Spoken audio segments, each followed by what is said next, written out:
Il est 19h30 partout en Côte d'Ivoire. Mesdames, Messieurs, bonsoir. C'est un plaisir de vous retrouver dans cette édition sur RTI2 au sommaire. À Kong, dans la région du Tchologo, le marché se réinvente pour mieux répondre aux besoins des commerçants. Réalisé par le conseil municipal avec l'appui du conseil régional, il vise à améliorer l'organisation, l'hygiène et la circulation.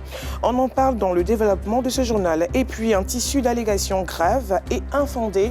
Le Burkina Faso réfute le rapport de HRW accusant son armée de crimes de guerre.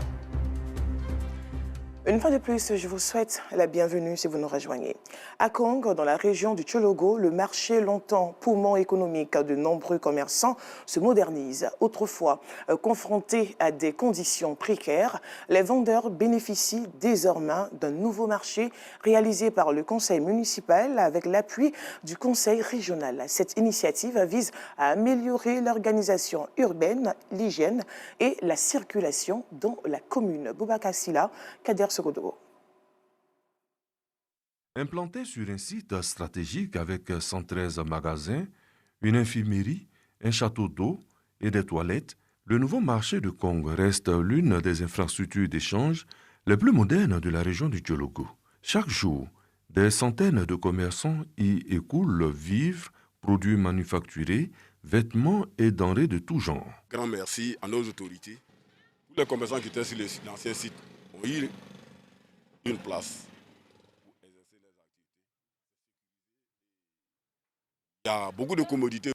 La construction du marché sur une superficie de 2,5 hectares vise à décongestionner le centre-ville de la commune de Kong et à réorganiser le commerce urbain. Entre modernisation et enjeux sociaux, la délocalisation du marché ouvre une nouvelle page de l'économie locale. Une transition suivie de près et dans laquelle chacun espère trouver une place. Bien, en tout cas c'est bien, chacun qui a pris son magasin, on est tranquille. Pour les premiers commerçants à s'installer dans ce marché, les débuts étaient difficiles. Mais aujourd'hui, quand ils se projettent sur l'architecture moderne qui a pris la place de leurs anciens hangars archaïques, ils s'estiment heureux. Il y a gardien d'un nouveau marché là. Même hier, je suis resté ici pour tâcher mes de l'eau. Il m'a accompagné dans la maison. L'autre côté là, quand il pleuvait là, il y avait des boues, poto. Mais ici là, il pleut même là, tu ne sais pas qu'est-ce qu'il pleut. Chaque matin on vient, on paye ticket, on paye les places.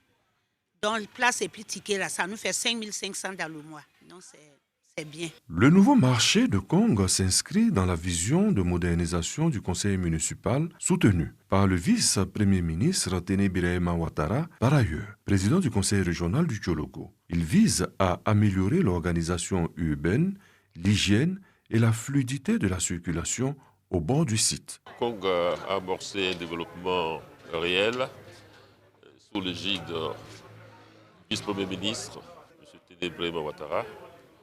Donc nous sommes dans ces sillons et dans ce cadre-là, l'ancien marché qui était un marché exigu, qui ne répondait plus aux normes, aux standards d'un marché normal, avec tous les risques qu'il y avait autour. Et donc nous avons jugé urgent de délocaliser sur un nouveau site où nous avons construit le nouveau marché. Ce nouveau marché présente des caractéristiques d'un marché moderne pour les populations, mais aussi pour l'attrait de la ville de Kong. Selon le maire Abdraman Tiemoko Berté, le site de l'ancien marché ne disparaîtra pas. Il sera transformé et remis au goût du temps pour répondre à d'autres besoins. Nous avons sur le site de l'ancien marché envisagé l'érection d'une plateforme et d'une infrastructure qui va permettre des manifestations, des réjouissances, manifestations pour accueillir de hautes personnalités. Et donc cette place, ce sera une place mythique au niveau de Kong, dont nous allons la dénommer à temps opportun. Entre défis logistiques et perspectives de croissance, le nouveau marché de Kong marque une nouvelle page dans l'économie locale. L'enjeu est désormais de taille. Concilier développement urbain et le bien-être des acteurs économiques. Dans l'élan de modernisation de la commune, plusieurs infrastructures sont en cours de réalisation, notamment l'hôpital général. Kong, la cité historique et d'avenir, veille sur le bien-être de ses habitants. Les élus et cadres locaux y travaillent. Dans le centre du pays, à Yamoussoukro, le collège de formation professionnelle de pâtisserie et boulangerie se modernise grâce à des investissements de plus de 40 milliards de francs CFA dans le cadre du projet C2D. Ce projet issu de la coopération entre la Côte d'Ivoire et la France vise à adapter même la formation aux besoins du marché de l'emploi. Reportage Yafolo de Zahana.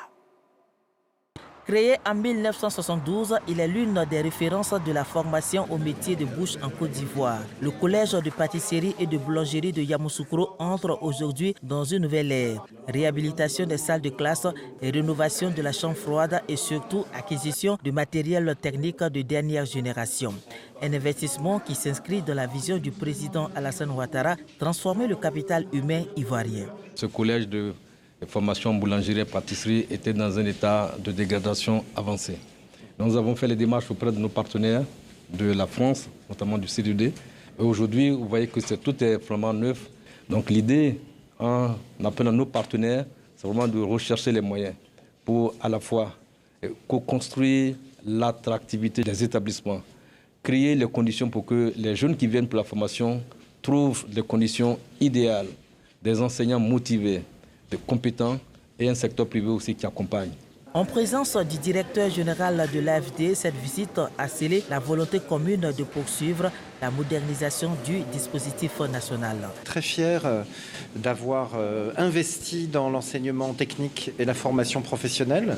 Au nom de la France, l'AFD va bien sûr continuer à le faire pour qu'on atteigne les objectifs très ambitieux, je crois, qu'a fixé le président de la République, le gouvernement, de passer à 50% des élèves qui sortent du secondaire pris en charge d'ici à 2050. Donc il y a des étapes en cours de route, mais ça nécessite beaucoup d'investissements. Cette année, ils sont 327 apprenants à profiter de ces installations.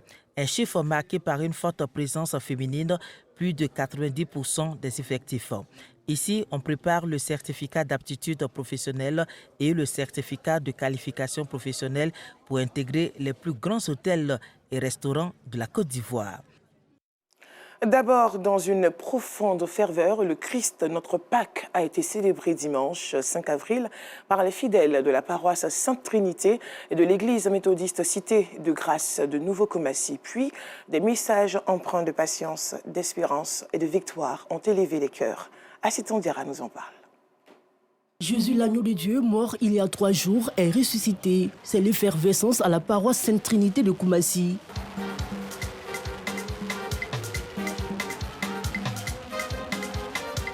Pour le père Maurice Ouadja, la Pâque inspire la patience. De tous les jours, le Seigneur est avec nous, nous accompagne et nous devons apprendre à être patients, à faire confiance au Seigneur. C'est ce que le Seigneur a fait.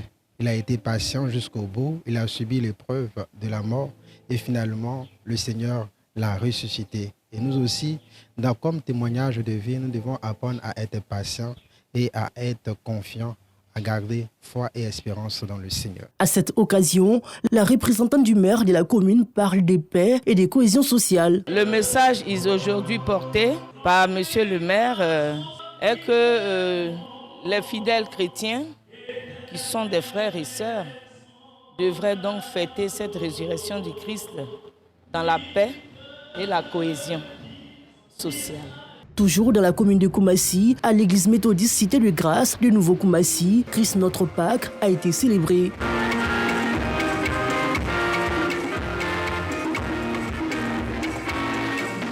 Le message du jour a pour fondement l'espérance et la victoire de Jésus sur la mort. Puis, quels que soient les soubresauts, quels que soient les drames, les guerres qui traversent l'humanité, que nous devons rester calmes parce que Dieu est au contrôle, Dieu dirige l'humanité et que la paix viendra sûrement sur toute la terre, mais la paix en Côte d'Ivoire, puis le vivre ensemble, le bonheur et la joie de programmer le salut et la paix de l'humanité. Donc c'est un jour d'espérance, un jour de joie, un jour de victoire pour que le pauvre, le riche, le malheureux, le faible, le malade, le bien portant puissent avoir l'harmonie de la joie de vivre parce que Dieu est la solution. Pour les membres de l'Église, cette résurrection est aussi une occasion pour revoir sa copie. Si dans les positions dans lesquelles nous sommes, ne glorifient pas l'Éternel, il faut que nous changeons de cap, nous changeons d'étape, nous changeons de position.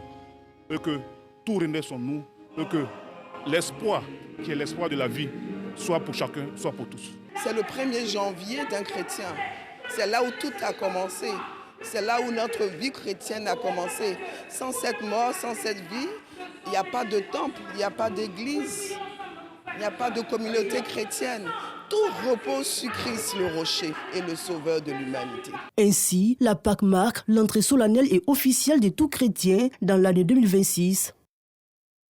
Au cœur du département de Tomodi, fidèles chrétiens et chantres se sont réunis dans un élan de foi et de communion.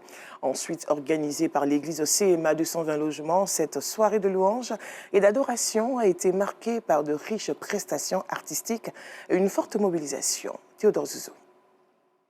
Ambiance festive à la fois spirituelle dans le département de Tomodi, où fidèles chrétiens se sont réunis à l'occasion d'une soirée de louange et d'adoration organisée par l'église CMA des 220 logements. Au programme, prestation de plusieurs chantres chrétiens, moments de prière et d'enseignement dans une atmosphère de ferveur religieuse et de partage. Cette rencontre vise à renforcer la foi des participants et à promouvoir les valeurs chrétiennes à travers la musique et la parole. Ce concert, c'est pour amener le peuple de Dieu à louer Dieu. Ensemble, nous savons que pendant nos cultes, nous n'avons pas assez de temps. Alors aujourd'hui, Dieu permet que nous ayons tout ce temps pour le célébrer, pour élever son nom et qu'il fasse son entrée dans notre vie. La soirée s'est achevée dans une belle atmosphère de communion avec d'autres activités dans les prochains jours. Dans l'actualité hors de la Côte d'Ivoire, l'organisation non gouvernementale HLW a publié le jeudi 2 avril dernier une enquête intitulée « Personne ne pourra s'échapper ». Un document de 316 pages qui met en avant des atrocités commises par les forces armées burkinabées et par les djihadistes du groupe de soutien à l'islam et aux musulmans Jenim, avec un bilan de plus de 1800 civils tués entre 2023 et 2025. Le gouvernement du Burkina Faso a rejeté et qualifié de faux ce rapport.